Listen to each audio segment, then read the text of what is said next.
Hello friends, I am Aziz, you are watching a business study. तो आज हम लोग पढ़ने वाले हैं संख्या पद्धति। तो चलिए बिना टाइम वेस्ट के वीडियो स्टार्ट करते हैं।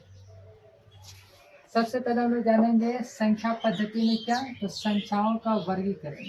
ठीक है, क्या जानेंगे? संख्याओं का वर्गीकरण।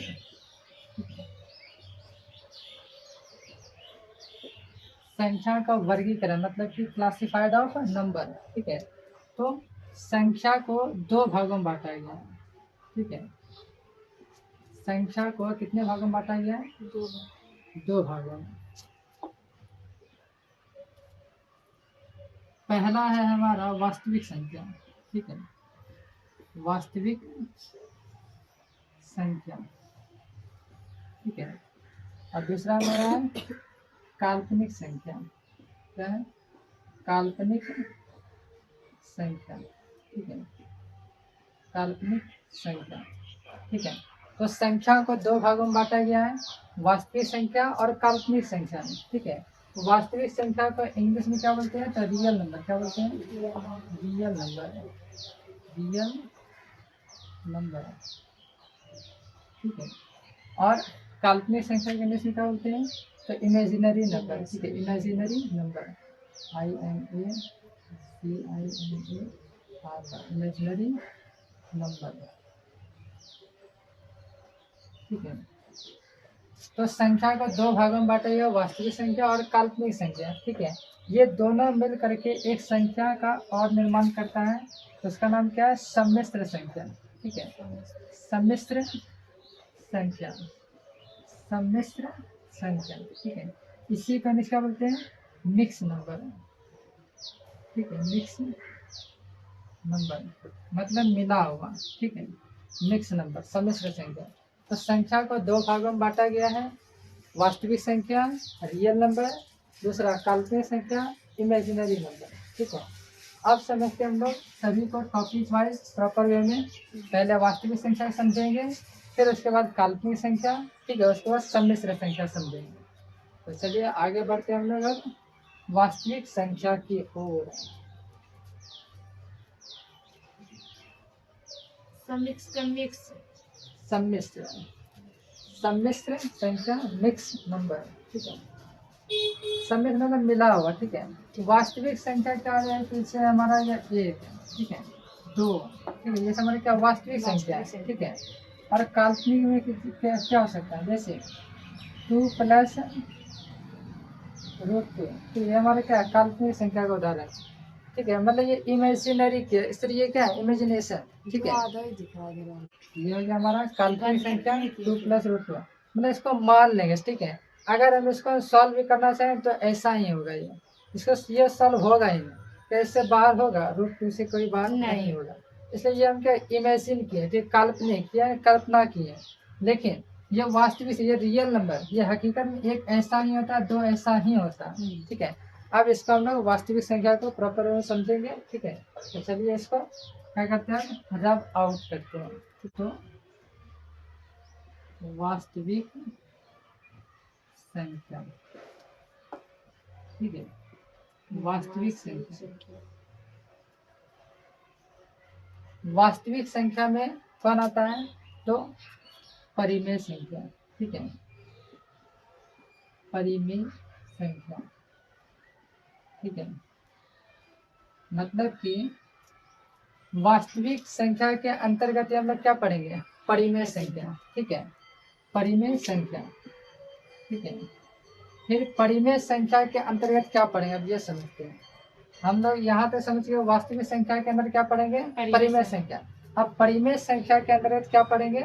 तो पहले हम लोग पढ़ेंगे इधर इंटीजर्स। ठीक है, इंटीजर दैट मीन पूर्णांक। ठीक है, पूर्णांक पढ़ेंगे। परिमेय संख्या देखिए, इसको इंग्लिश क्या बोलते हैं? तो rational number. RATIONAL, rational number. ठीक है, रेशनल नंबर मतलब क्या था? परिमेय संख्या। ठीक है, परिमेय संख्या। पूर्णांक हो गया हमारा। ठीक है, और इधर हमारा दशमलव। ठीक है, परिमेय के अंदर आता है। हाँ, इसी के अंदर आता है। ठीक है, परिमेय संख्या के अंदर पूर्णांक भी आता है और दशमलव भी आता है, ठीक है। पूर्णांक मतलब इंटीजर, ठीक है। दशमलव को इंग्लिश क्या कहते हैं, इसको लिखेंगे डेसिमल। ये पूर्णांक का क्या लिखे हैं, एंटी पूर्णांक और ये दशमलव डेसिमल, ठीक है। पूर्णांक का भी 3 भाग होते हैं, है ना। पूर्णांक का 3 भाग कौन कौन से हैं? पूर्णांक का 3 भाग हमारा कौन कौन सा पता है? पूर्णांक में पता होगा। पहला हमारा वो धनात्मक पूर्णांक, है ना।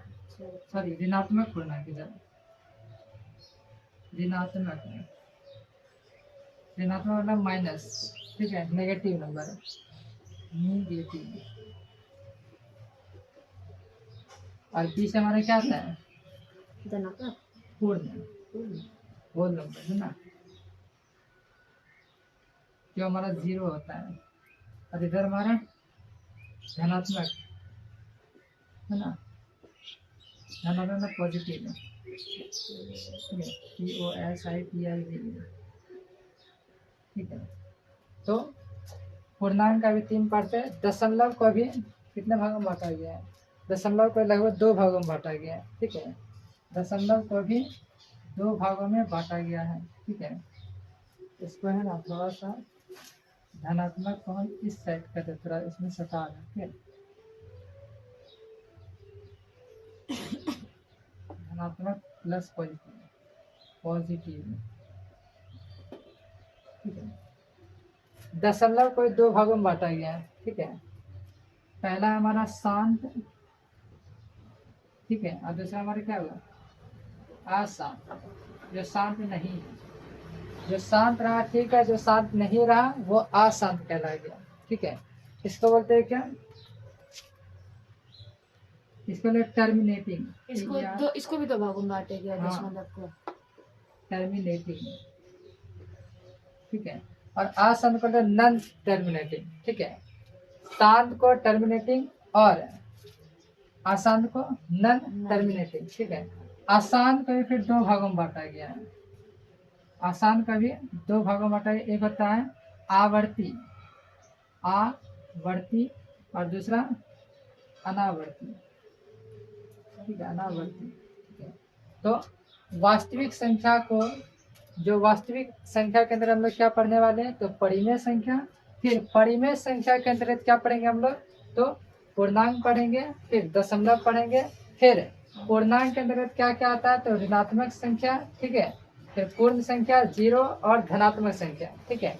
धनात्मक जो प्लस वाला हो, ऋणात्मक जो माइनस वाला हो, ठीक है। धनात्मक इस साइड होगा और उस साइड क्या होगा? हमारा धनात्मक, ठीक है। और बीच में क्या होगा? हमारा पूर्ण संख्या, ठीक है। फिर परिमेय संख्या के अंदर क्या पढ़ेंगे? तो पूर्णांक संख्या, उसके बाद दशमलव, ठीक है, जिसको डेसिमल कहते हैं, ठीक है। डेसिमल को पढ़ेंगे। तो डेसिमल को 2 भागों में बांटा गया है, शांत और एक अशांत है, टर्मिनेटिंग, नॉन टर्मिनेटिंग, ठीक है। तो जो टर्मिनेटिंग है वो उसका कोई पार्ट्स नहीं है, ठीक है। लेकिन अशांत का मतलब नॉन टर्मिनेटिंग में 2 पार्ट्स है, एक आवर्ती है, एक अनावर्ती है। चलो, पूर्णांक हम लोग पढ़ रहे थे ना।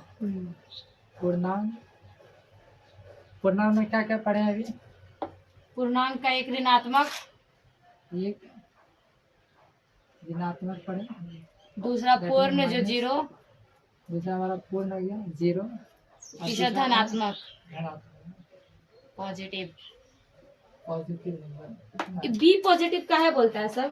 अभी हम लोग को कहा ना, तो धनात्मक धनात्मक संख्या को इंग्लिश कहते हैं पॉजिटिव नंबर, ठीक है, पॉजिटिव नंबर, ठीक है। और धनात्मक में कौन कौन आता है? धनात्मक में कौन बनाता है? ये तो लिखा ही नहीं है। हाँ, आप लिखाते हैं प्राकृतिक संख्या, और इसी में आ जाता है पूर्ण संख्या भी। ऋणात्मक में नहीं आता है कुछ? ऋणात्मक में कुछ नहीं आता है, ये इमेजिनरी है, ठीक है, इसका कोई वैल्यू नहीं है, ठीक है। ज्यादा वैल्यू किसका है? ये वाला का, धनात्मक का, प्राकृतिक का, ठीक है, पूर्ण का। तो ऋणात्मक संख्या मतलब कि माइनस वाला, पूर्ण संख्या मतलब 0, धनात्मक मतलब प्लस वाला, ठीक है। मतलब 0 से लेकर अनंत तक की संख्या, ठीक है, वो हमारा क्या है, धनात्मक भी है प्राकृतिक भी है ना, धनात्मक भी है और प्राकृतिक भी है। पूर्ण भी क्या है, धनात्मक संख्या है ना, वो बीचों बीच रहता है, ना ही माइनस रहता है उसके पास, ना ही प्लस है, मतलब बीचों बीच है, ठीक है। ये सब का समय मतलब पिताजी हुआ, इधर का भी और इधर का भी, दोनों का बीच ठीक में है। रहता है। हाँ, ये बीच में रहता है।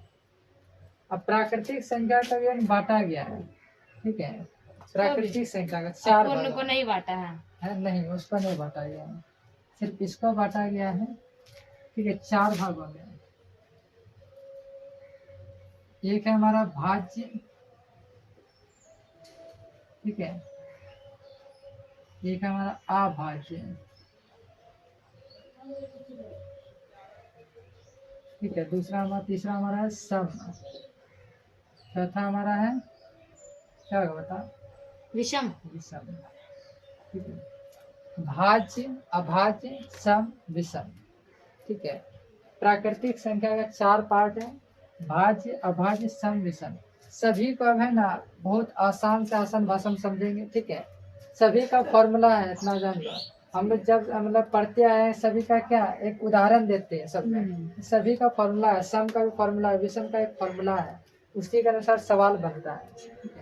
इस सब का नहीं बनेगा ना ऊपर वाला? नहीं, ये सब का ये सब सिर्फ समझने के लिए हाँ, है ये कि सिर्फ कहाँ समझने से के लिए। किससे निकला है। हाँ, किससे क्या निकला इसे समझने के लिए, ठीक है। तो इमेजनरी नंबर में जब भी आएंगे तो ये पढ़ेंगे ऋणात्मक वाला में, ठीक है, जो हमारा काल्पनिक संख्या, काल्पनिक क्या है, कल्पना किया हुआ, इसका कोई वैल्यू नहीं हुआ, तो माइनस वाला कोई वैल्यू होता है नहीं, वैल्यू होता है, जब भी वैल्यू होता है तो धनात्मक हाँ, का, जिसका प्लस ताकत रहता है उसी के बारे में पढ़ना। तो उम्मीद करते हैं यहाँ पर ये डायग्राम समझ में आ गया है ना। हाँ, पूर्णांक को इंटीजर, धनात्मक पॉजिटिव नंबर, ठीक है, और ये ऋणात्मक हमारा नेगेटिव नंबर, प्राकृतिक नेचुरल नंबर, ठीक है, और भाज्य हो गया, अभाज्य हो गया, सम हो गया और विषम हो गया। सम तो पति है, विषम भी पति होगा नॉर्मली, ठीक है। अब समझते हैं हम लोग डायरेक्ट आते कहाँ पर पता है, भाजी पर 3 भागों में।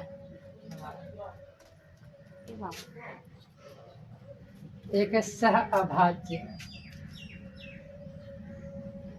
ठीक है, सह, ये सह अभाज्य हुआ, ठीक है।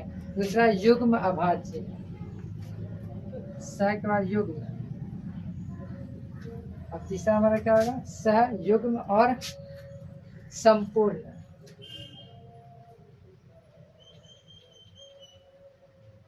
ठीक है।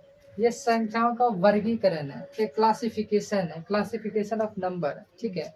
ये सब हम लोग का ये सब से डायग्राम समझिए, आप सभी को प्रॉपर वे में समझेंगे कि प्राकृतिक संख्या होता क्या है, सम संख्या क्या होता है, विषम संख्या क्या होता है, भाज्य संख्या क्या होता है और अभाज्य संख्या क्या होता है, ठीक है।